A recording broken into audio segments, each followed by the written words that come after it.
खबरों की शुरुआत करें। आपको बताएं कि जम्मू कश्मीर असेंबली का बजट सेशन चल रहा है। आज बजट सेशन का तीसरा दिन है। वक्फा सवाल के दौरान सीएम उमर से सवाल किए गए जम्मू कश्मीर की तरक्की और तमाम सवालों पर सीएम उमर ने जवाब दिए हैं और कहा है कि तरक्याती काम मुसलसल जारी हैं। तरक्याती कामों को लेकर पूछे गए सवाल पर वजीर आला उमर अब्दुल्ला ने असेंबली में जवाब दिया है। सीएम उमर ने कहा है कि डेवलपमेंट के लिए लगातार काम किया जा रहा है। उन्होंने बताया है कि इलाके में बुनियादी ढांचे, सड़कों और दीगर जरूरी सहूलियात पर ध्यान दिया जा रहा है। बजट सेशन चल रहा है असेंबली का और तो आज तीसरा दिन है। तो दिया हुआ है, उसके बाद ना हो जो नए बनने हैं वो हमारे दौर में आउटसोर्स ना हो। टूरिस्ट हाउस, गेस्ट हाउसेज, उसके बाद यात्री निवास बना है ये। वहां पे क्या है कि डोडा से लोग मणिमहेश यात्रा जाते हैं तो रात को भद्रवा बैठते हैं। रामबन से लोग जाते हैं तो मणिमहेश यात्रा जाते हैं तो रात को भद्रवा बैठते हैं। किश्तवाड़ से लोग जाते हैं और रात को भद्रवा बैठते हैं। इसके लिए ये यात्री निवास बनाया था। एक कैलाश हमारे ऊपर कैलाश पर्वत है, बहुत सारे यात्री वहां आते हैं। रोशरा माता है, बहुत सारे लोग वहां आते हैं और यात्रियों का आना जाना रहता था। अगर इसको आउटसोर्स करना था तो यात्रियों के नाम क्यों लगाना था इस यात्री निवास। ये सूरत हाल हमें विरासत में मिली। पहले 3 साल के लिए हुआ, उस वक्त भी हम नहीं थे। अक्टूबर 24 में आने से पहले ये आउटसोर्स हुआ। आउटसोर्स 10 साल के लिए हुआ। अब सही पूछा हमारे एक साथी ने 10 साल के लिए क्यों हुआ, लेकिन हुआ। उस वक्त डिपार्टमेंट ने ये सही समझा कि 10 साल के लिए कर लिया है। अब अगर आप चाहते हो कि इसको कैंसिल किया जाए, इसमें हमें देखना पड़ेगा लीगल इम्प्लीकेशंस क्या होंगे, फाइनेंशियल इम्प्लीकेशंस क्या होंगे, क्या ये कैंसिल हो सकता है या नहीं। अगर आपका मशवरा है कि आगे जाके ये आउटसोर्स नहीं होना चाहिए तो ठीक है ना, आप 10 साल का तो दिया हुआ है। उसके बाद ना हो जो नए बनने हैं वो हमारे दौर में आउटसोर्स ना हो, यात्रियों के लिए इस्तेमाल हो, उसके लिए हम कर लेंगे ना। सांबा से बीजेपी एमएलए सुरजीत सिंह सथालिया ने वजीर दाखिला के जम्मू कश्मीर दौरे को अहम बताया है। उन्होंने कहा है कि वो सरहदी इलाकों का दौरा करेंगे और वहां के लोगों की पेंडिंग मांगों पर भी गौर करेंगे। सुरजीत सिंह सथालिया ने कहा है कि सरहदी इलाकों की परेशानियों को लेकर वजीर दाखिला को बताया जाएगा। देखिए, अमित शाह साहब देश के गृह मंत्री हैं।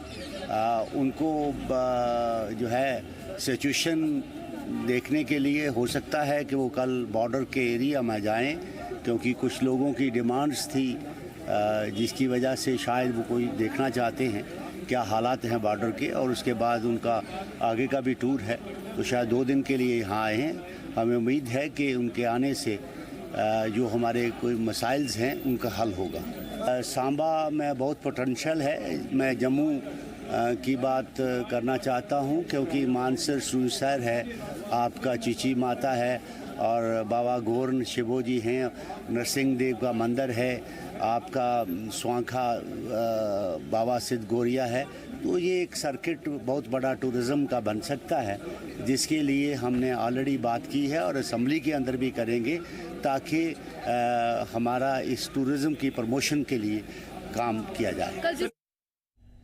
जम्मू कश्मीर रियासत के कांग्रेस सदर तारिक हमीद खर्रा ने मरकजी हुकूमत की जम्मू कश्मीर के काउंटर टेररिज्म पॉलिसी पर सवाल उठाए हैं। उन्होंने कहा है कि कहां मरकजी हुकूमत ने कहा था कि जम्मू कश्मीर में दहशतगर्दी पर काबू कर लिया गया है, लेकिन ये कैसे मुमकिन है कि कई दिनों तक दहशतगर्दों से संपर्क साधा जा रहा है। उनके इस बार भी दहशतगर्दी क्यों खत्म नहीं हो पा रही है, ये सब बयां करता है कि मरकजी हुकूमत की जो पॉलिसी है वो साफ तौर पर फेल नजर आ रही है। जम्मू कश्मीर के आवाम को हासिल करना था वो अभी तक उसमें नाकाम है। नहीं, आप किन हालात की बेहतरी को किसको आप बेहतरी कहते हैं? इसी को बेहतरी कहते हैं कि आज जम्मू कश्मीर के तकरीबन 7-8 जिलों में पिछले 2-3 महीने से कंसिस्टेंटली एनकाउंटर्स हो रहे हैं। हमारे जवान की ये कुर्बानियाँ जो हैं वो भी नज़रअंदाज की जा रही हैं और कोई ऐसा वाक़ा नहीं है जहाँ पे कि हमारे जवानों की शहादत ना हुई हो। तो इसको नहीं, वो एतमाद तो इन्हीं चीज़ों से बढ़ेगा ना। आपने 2019 के बाद में कहा था मिलिटेंसी का खात्मा हो जाएगा। आपने कहा था यहाँ दूध की नदियाँ, शहद की नदियाँ बहेंगी। आज जम्मू कश्मीर ऐसे कगार पे खड़ा है कि जहाँ पे 10-10, 12-12 दिन का एनकाउंटर भी कंट्रोल नहीं हो पा रहा है। बीजेपी के बहु विधानसभा से एमएलए विक्रम रंधावा ने असेंबली में नायब वजीर आला के बिगड़े बोल पर अफसोस जताते हुए कहा है कि असेंबली में जबान की मर्यादा रखनी चाहिए। वहीं वजीर दाखिला अमित शाह के दौरे को लेकर उन्होंने कहा है कि वजीर दाखिला जम्मू कश्मीर को लेकर बहुत संजीदा हैं और वक्त वक्त पर यहाँ की हिफाजत को लेकर वो दौरे करते रहते हैं। ये साफ जाहिर करता है कि वो जम्मू कश्मीर की हिफाजत को तरजीह देते हैं।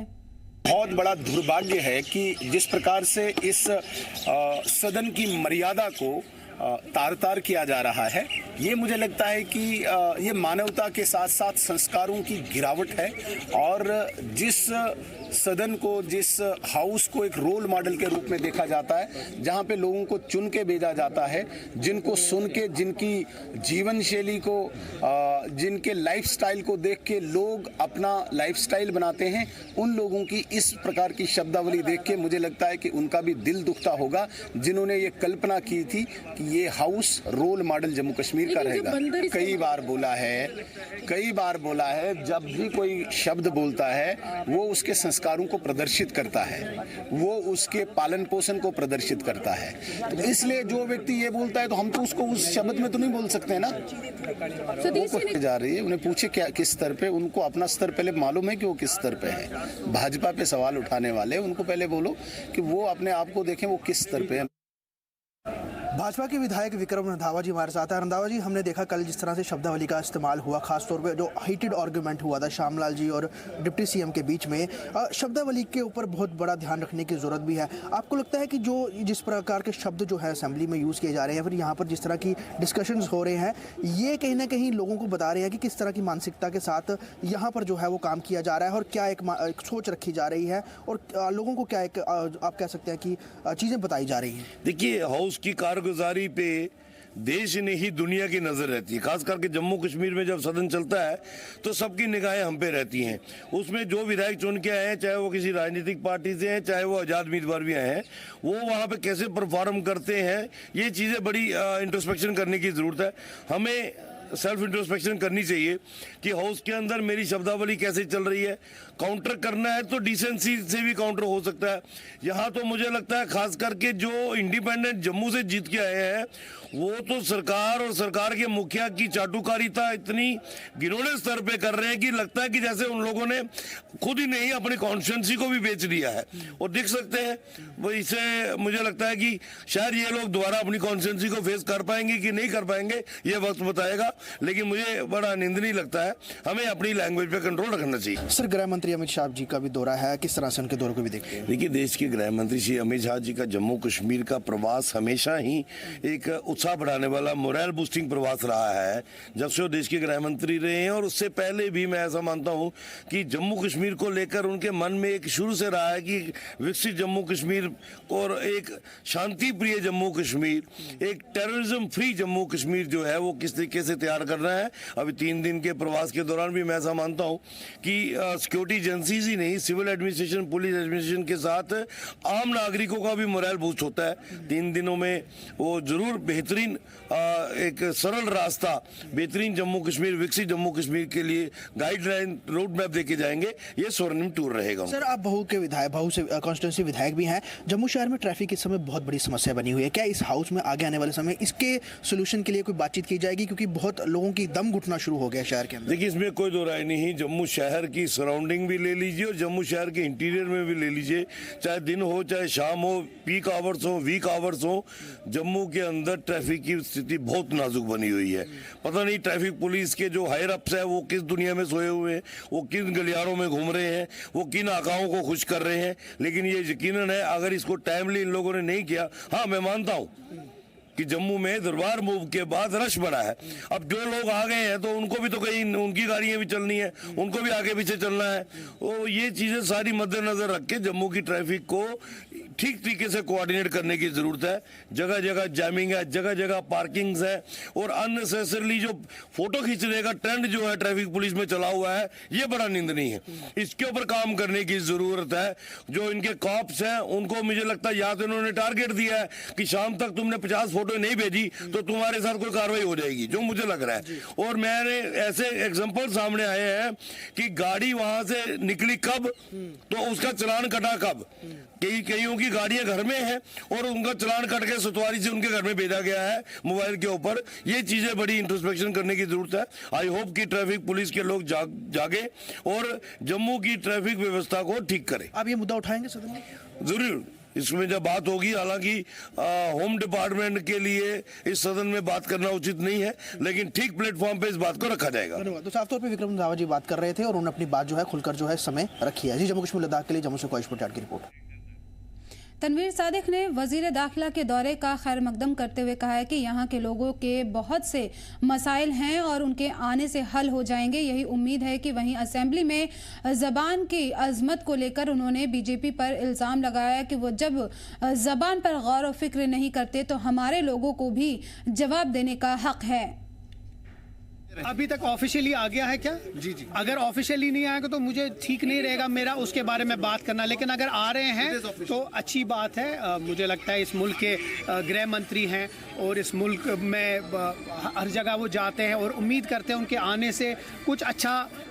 बहुत सारी मजबूरियां हैं जम्मू कश्मीर की, बहुत सारी मुसीबतें हैं, उस मुसीबतों में कमी आ जाए वही हम उम्मीद भी करते हैं और वही हम राह करते हैं कि क्योंकि आपने कहा वो अगर ऑफिशियली भी आ गया है तो आपकी वसादत से मैं ये भी गृह मंत्री जी को अपील करूंगा कि अब वक्त आ चुका है जो आपने वादा जम्मू कश्मीर के लोगों से किया था स्टेटहुड का, वो स्टेटहुड का वादा पूरा करना चाहिए। 35 लाख लोग, बल्कि बहुत सारे जो ऑर्चर्डिस्ट थे उनके जो सेबों के बाग थे वो ख़त्म हो रहे थे।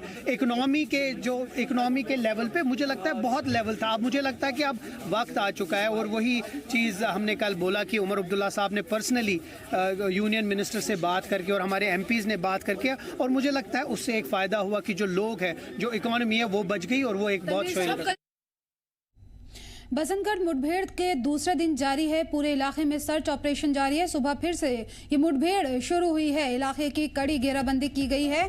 उधमपुर जिले के बसंतगढ़ इलाके में गांव में दहशतगर्दों और सिक्योरिटी फोर्सेस के बीच में मुठभेड़ जारी है। दूसरे दिन भी ये मुठभेड़ जारी है। मंगलवार को शाम करीब 4 बजे खुफिया जानकारी की बुनियाद पर सिक्योरिटी फोर्सेज ने इलाके में सर्च ऑपरेशन शुरू किया था। सर्च के दौरान दहशतगर्दों से राब्ता होते ही मुठभेड़ शुरू हो गई। अंधेरा होने की वजह से देर रात ऑपरेशन रोक दिया गया था, जबकि पूरे इलाके की घेराबंदी बनाए रखी गई। सुबह होते ही एक बार फिर से ऑपरेशन शुरू कर दिया गया और रुक रुक कर गोलीबारी जारी है। जराये के मुताबिक 2 से 3 दहशतगर्द पास की पहाड़ियों में एक कुदरती गुफा में छुपे हुए हैं। ये बड़ी खबर आपको बता दें कि दहशतगर्दों के साथ में एनकाउंटर जारी है। और मजीद जानकारी के लिए हमारे नुमाइंदे विक्रम पंछी हमारे साथ जुड़ गए। विक्रम, क्या जानकारी है एनकाउंटर के हवाले से, क्या कुछ अपडेट है?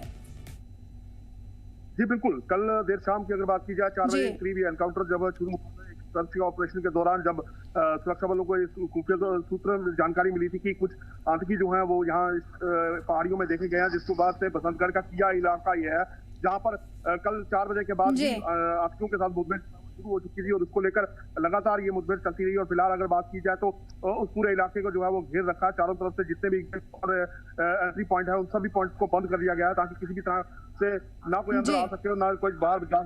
ये घेराबंदी पूरी तरह से रहे और इसको लेकर पूरा घेराबंदी वहां करके चाहे वो आर्मी के जवान, सीआरपीएफ या जम्मू कश्मीर वहां पर ये कोशिश की जा रही है कि ये जो बताया जा रहा है, सूत्रों के हवाले से बताया जा रहा है कि जैश के तक ये जो है आतंकी जो है ये यहाँ पर हैं। और विक्रम, क्या अभी भी गोलीबारी जारी है वहां पर? रुक रुक कर अभी भी लगातार गोलीबारी जो है वो हो रही है। और अगर ऑफिशियल कंफर्मेशन तो नहीं है, लेकिन सूत्रों की माने तो ये कहा जा रहा है कि ये जो आतंकी हैं इनको सुरक्षा बलों द्वारा मार गिराया गया है। लेकिन फिलहाल अभी इसकी आधिकारिक पुष्टि जो है वो नहीं हो पाई है और जिसको लेकर अभी हम पुष्टि जो है वो नहीं करेंगे। लेकिन सूत्र ये हवा जरूर कह रहे हैं क्योंकि ये कुदरती गुफा के अंदर जो है वहां छुपे हुए थे और जिससे वहां से निकलना कहीं ना कहीं इनके लिए मुश्किल था, जिस वजह से सुरक्षा बलों ने ये पूरी गुफा घेर रखी थी और लगातार यहाँ पर फायरिंग जो है सुरक्षा बलों की तरफ से और आतंकियों की तरफ से जो है वो की जा रही है। फिलहाल सुबह की पहली किरण से दोबारा मुठभेड़ जो है वो शुरू हुई थी। रुक रुक कर अभी भी कहीं ना कहीं फायर जो है वो हो रहे हैं, पर ये माना जा रहा है कि अब इन आतंकियों का अंत जो है वो निश्चित है और सुरक्षा बल जो है इस बार जरूर काम विक्रम, क्या कुछ कहा गया है कि कब तक ये ऑपरेशन खत्म किया जाएगा, इन दहशतगर्दों को हलाक किया जाएगा? मैं आपको बता दूं, एक तो कुदरती गुफाएं होने की वजह से और काफी एरिया होने की वजह से पहाड़ियों पर काफी दुर्गम है, डेंस फॉरेस्ट है, तो इस वजह से कहीं ना कहीं सुरक्षा बलों को ऑपरेशन चलाने में दिक्कतें जरूर आ रही हैं। लेकिन उसके बावजूद भी जो है वो पूरी तरह से इस ऑपरेशन में कामयाबी पाने का जो है वो रखे हुए हैं, क्योंकि पूरी एहतियात तो बरता जा रहा है कि पहले भी मालूम होगा कि इसी इलाके में सर्च ऑपरेशन के दौरान कई सैनिक जवान जो है वो शहीद हो गए थे। हाल ही पिछले दिनों एसओजी का एक जवान पहले भी जो जवान थे वो शहीद हुए। तो ये सब देखा जा रहा है कि किस तरह की खुद को नुकसान ना पहुंचे, सिक्योरिटी फोर्सेज जो है एहतियातन इस ऑपरेशन को चला रहे हैं। और अब अंत जो हालांकि दुर्गम पहाड़ियां और घना जंगल होने की वजह से और जिस तरह से कुदरती गुफाएं यहाँ पर हैं वो सब होने की सिक्योरिटी फोर्सेज वो जरूर है, लेकिन उसके बावजूद भी लगातार सिक्योरिटी फोर्सेज डटी हुई हैं। और ये कि आज शाम तक जो है इनका खात्मा हो जाएगा। और कहीं ना कहीं इजाफी सिक्योरिटी फोर्सेज की भी विक्रम यहाँ पे तैनाती की गई है। बिल्कुल, जिस तरह से मैंने आपको पहले बताया कि इंट्री और एग्जिट पॉइंट जितने भी हैं वो सारे, और ये जो इलाका है बॉर्डर है किश्तवाड़ कठुआ उधमपुर के बीच, तो जितने किश्तवाड़ की तरफ से भी और यहाँ से अगर बात की जाए तो कठुआ की तरफ से भी सिक्योरिटी फोर्सेज जो है वो पूरे इन इलाकों को घेर रखा है, इन रास्तों को घेर रखा है ताकि किसी तरफ से इनको जाने आने वो जगह ना मिल पाए और ये भागने का प्रयास ना करें। लेकिन फिलहाल ये पूरी तरह से माना जा रहा है कि 2 से 3 आतंकी जो है वो हो सकते हैं और ये जैश के साथ जुड़े हो सकते हैं। इसके बाद से ये सिक्योरिटी फोर्सेज लेकर जो है ये ऑपरेशन चला रही है और आज शाम तक उम्मीद ये है कि सुरक्षा बल इनको मौके जी। क्या किसी और के जख्मी होने की खबर इसमें सामने आई है इस गोलीबारी में अभी तक? जी नहीं, जिस तरह से मैंने आपको पहले बताया कि बड़े एहतियातन और बड़े सोच समझ सिक्योरिटी फोर्सेज इस पूरे ऑपरेशन को जो है वो चला रहे हैं और इसीलिए इसमें समय भी लग रहा है कि ताकि किसी तरह की कोई खुद को नुकसान जो है सिक्योरिटी फोर्सेज का नुकसान या किसी और तरह का नुकसान जो है वो ना हो या किसी को कोई चोट ना आए, तो इसको लेकर पूरा एहतियात बरता जा रहा है, जिस वजह से बड़े धीमी रफ्तार में चल रहा है। लेकिन कहीं ना कहीं सुरक्षा जो है वो पूरी बनाई हुई है और पूरा इलाका जो है वो घेर रखा है, जितने भी एग्जिट एंट्री पॉइंट्स हैं उन सबको घेरा हुआ है, आसपास के इलाका जो है वो भी घेरा और लोगों को ये भी लगातार सिक्योरिटी फोर्सेज जो है वो हिदायत कर रहे हैं कि घबराने की किसी तरह की कोई जरूरत नहीं है और अगर किसी तरह की कोई जरूरत उन्हें पड़ती है तो सिक्योरिटी फोर्सेज से मदद जो है वो मांग सकते हैं। लेकिन फिलहाल ये पूरा इलाका जंगल का इलाका है और यहाँ पर घना जंगल और दुर्गम पहाड़ियां होने की वजह से कहीं ना कहीं थोड़ी सी दिक्कतें सिक्योरिटी फोर्सेज को जरूर आ रही है। और अब ये निश्चित है कि इन आंकड़ों जो है वो आ चुका है। विक्रम, दहशतगर्दों के हवाले से क्या कोई जानकारी मिल पाई है कि ये कौन है, कितने दहशतगर्द हैं वहां पर, क्या कुछ जानकारी है इस हवाले से? आपको मैं पहले बता दूं कि अभी अगर बात की जाए तो कोई भी अधिकारी पूरी तरह से इस पर बात करने को तैयार नहीं है। माने तो 2 से 3 जैश के साथ जुड़े हुए आतंकी होते, क्योंकि लगातार ये यहाँ पर जो है पिछले दिनों खबरें आ रही थी कि जैश के कुछ आतंकी जो हैं वो देखे गए हैं या उन द्वारा फायर किया गया या पहले भी मुठभेड़ हुई और उसके बाद भागने में प्रयास। तो ये क्यास लगाया जा रहा है कि शायद ये वही ग्रुप हो सकता है और ये 2 से 3 आतंकी जो है ये वही जो पिछले बार भी एनकाउंटर जब हुआ था, जब एक एसओजी का जवान जो है वो शहीद हो गया था और ये भाग निकले थे। लेकिन अब कहीं ना कहीं ये पूरे घेरे में है, बीती रात से ही पूरा इसकी बिल्कुल पूरे इलाके को घेर लिया गया है और उम्मीद की जा रही है कि आज शाम तक इन दहशतगर्दों को या तो पकड़ लिया जाएगा या इन्हें हलाक कर दिया जाएगा और जो यहाँ पर कुर्बानी हुई है उसका बदला लिया जाएगा। बहुत बहुत शुक्रिया विक्रम इन तमाम जानकारी के लिए। और आपको बताएं कि गांधरबल जिले के कमरिया सलोरा में शब बारात अकीदत और जोश व खरोश के साथ में मनाई गई है। इस मौके पर हजारों की तादाद में अकीदतमंदों ने रात भर मस्जिदों और इबादत गाहों में शिरकत की और खुसूसी नमाजें, तिलावत और दुआएं अदा की। रात भर माहौल रूहानियत और इबादत से सराबोर रहा। लोगों ने गुनाहों की माफ़ी, अमन व अमान और पूरे समाज की भलाई के लिए दुआ की। हर तबके के लोगों ने मिलकर इस रात को इबादत से गुजारा। इस मौके पर मकामी इंतजामिया और कम्युनिटी लीडर्स की जानिब से भी मुकम्मल इंतजामात किए गए थे ताकि किसी भी तरह की परेशानी ना हो।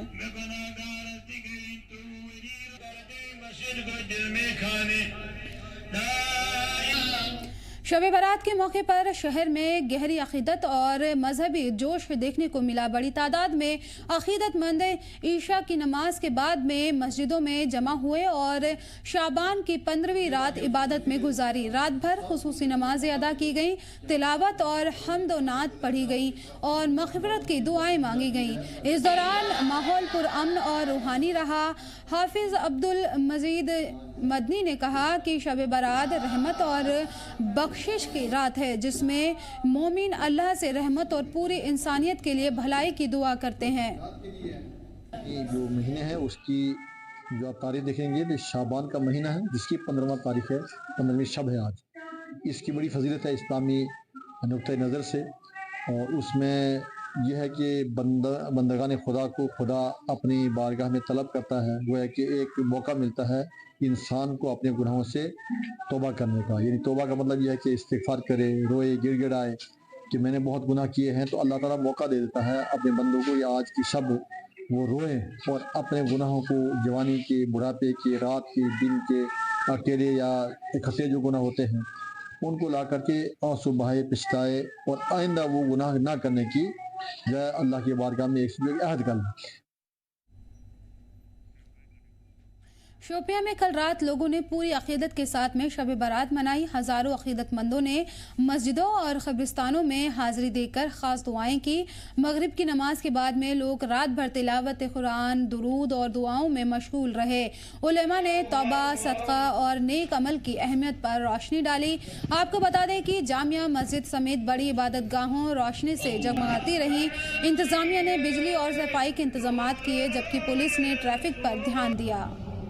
आप लोगों को मालूम है कि आज शब बारात थी, लैलतुल बारात थी और ये इनाम की रात थी, क्योंकि हदीस शरीफ में भी इस रात की ज़िक्र आई है कि हुज़ूर सल्लल्लाहु अलैहि वसल्लम ने फरमाया है कि ये जो शब बारात है तो इस लैलतुल बारात के मौके पर हुज़ूर सल्लल्लाहु अलैहि वसल्लम ने फरमाया कि कुमू लैलाहा, कि रात भर आप क़याम में रहो, नमाज़ें अदा करो और सूमू नहारहा यौमहा, और दिन में रोज़ा रखो। शाम का वक्त होता है, शाम अवल शब से ही आसमान दुनिया पर जलवा फरमाता है, नुज़ूल फरमाता है, यानी अल्लाह ताला की रहमत बंदों के करीब होती है इस शब में। फिलहाल इस बुलेटिन में इतना ही। मुझे दीजिए इजाज़त और आप देखते रहिए जी जम्मू कश्मीर लद्दाख।